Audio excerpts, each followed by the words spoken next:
الحمد للہ وحدہ والصلاة والسلام علی من لا نبی بعد اما بعد. ناظرین کرام السلام علیکم ورحمۃ اللہ. پروگرام آثار قیامت کے ساتھ عامر لیاقت حسین حاضر خدمت ہے. گزشتہ پروگرام ہم نے اس منزل پر ختم کیا تھا کہ امام محمد مہدی کا وصال کب ہوگا. ناظرین کرام، بطور خلیفہ امام محمد مہدی کے حوالے سے کئی روایات کتب میں موجود ہیں.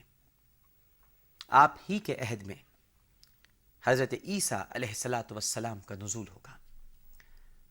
سنن ابی داود میں ام المومنین سیدہ ام سلمہ رضی اللہ تعالی عنہا ایک حدیث اس طرح بیان کرتی ہیں کہ حضور صلی اللہ علیہ وآلہ وسلم کے طریق زندگی پر چلنے والے امام محمد مہدی ہوں گے. انہی کے زمانے میں دنیا میں اسلام ہی اسلام ہوگا. 7 برس آپ بطور خلیفہ قائم رہیں گے اور پھر انتقال فرما جائیں گے اور مسلمان ان کی نماز جنازہ پڑھیں گے. بعض روایات یہ بھی ہیں ناظرین کہ امام محمد مہدی کا دور خلافت 9 برس پر محیط ہوگا. ایک 7 برس کی روایت بھی ملتی ہے اور ایک 9 برس کی بھی.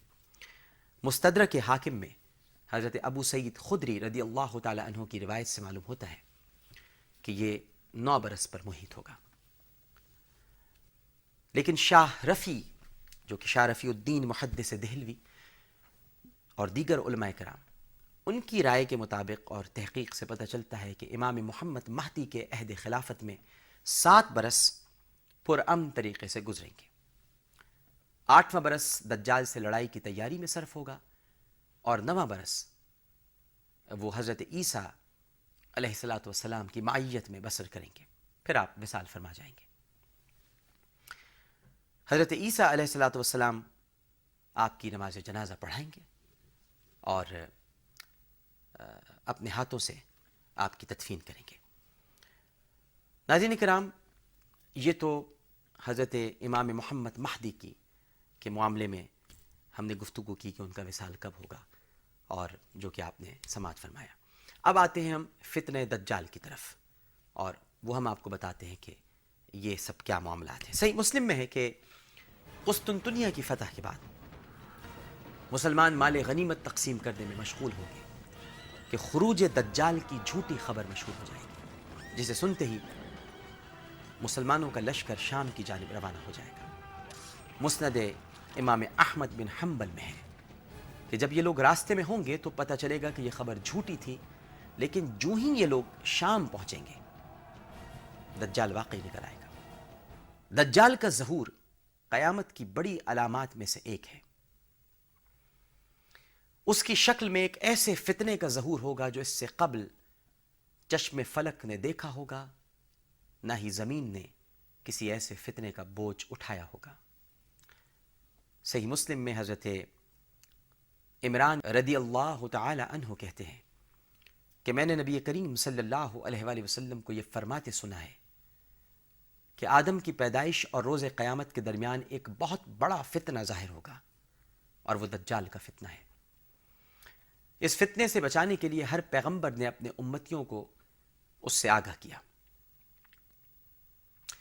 دجال اور اس کے فتنے کی علامات کا ذکر تمام انبیاء نے اپنی امتوں کے درمیان رہ کر کیا.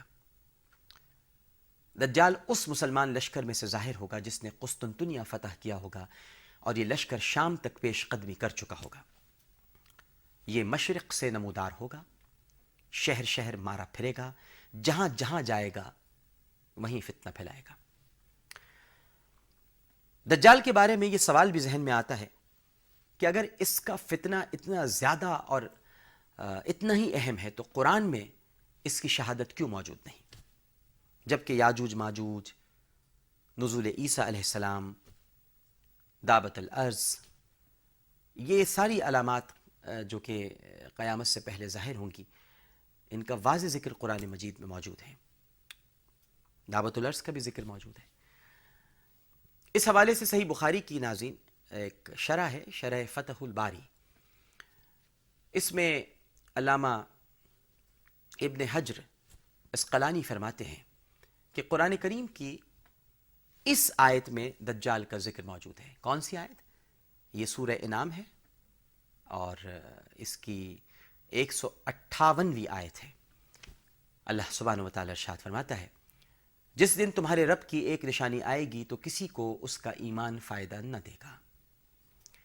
علامہ ابن حجر کہتے ہیں کہ یہ نشانی دجال ہے۔ دجال کے بارے میں چند سوال اکثر لوگوں کو پریشان کر دیتے ہیں۔ کیا وہ فی الوقت زندہ ہے؟ اس کی علامات کیا ہیں؟ ہم اسے کس طرح پہچانیں گے؟ دجال کے حوالے سے صحیح مسلم کی ایک حدیث ہے ناظرین جو ہماری رہنمائی کرتی ہے، اور اس حدیث کا موازنہ جب ہم موجودہ حالات سے کرتے ہیں تو ذہن کی گتھیاں سلجھتی چلی جاتی ہیں۔ یہ روایت کیا ہے ناظرین؟ اور اس روایت کا فتنہ دجال اور موجودہ صورتحال سے کیا تعلق ہے؟ آئیے ہم اس پر گفتگو کرتے ہیں۔ صحیح مسلم میں دجال کے حوالے سے حضرت فاطمہ رضی اللہ تعالی عنہا بنت قیس تمیم داری کے بیان کردہ طویل روایت موجود ہے۔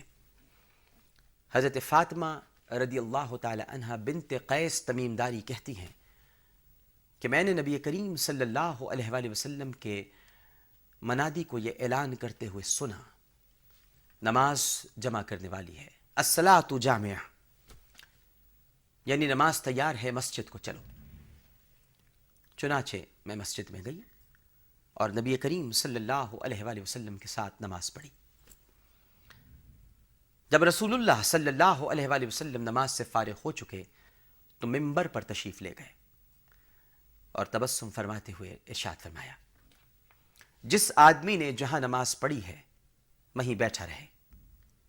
اس کے بعد آپ صلی اللہ علیہ وآلہ وسلم نے ارشاد فرمایا، تم کو معلوم ہے میں نے تم کو یہاں کیوں جمع کیا ہے؟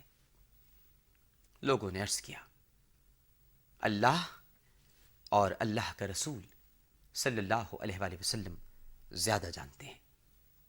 فرمایا، اللہ کی قسم، میں نے تم کو اس لیے جمع نہیں کیا ہے کہ میں تم کو کچھ دوں یا کوئی خوشخبری سناؤں، اور نہ اس لیے جمع کیا ہے کہ تم کو کسی دشمن سے ڈراؤں، بلکہ میں نے تم کو تمیم داری کا واقعہ سنانے کے لیے جمع کیا ہے۔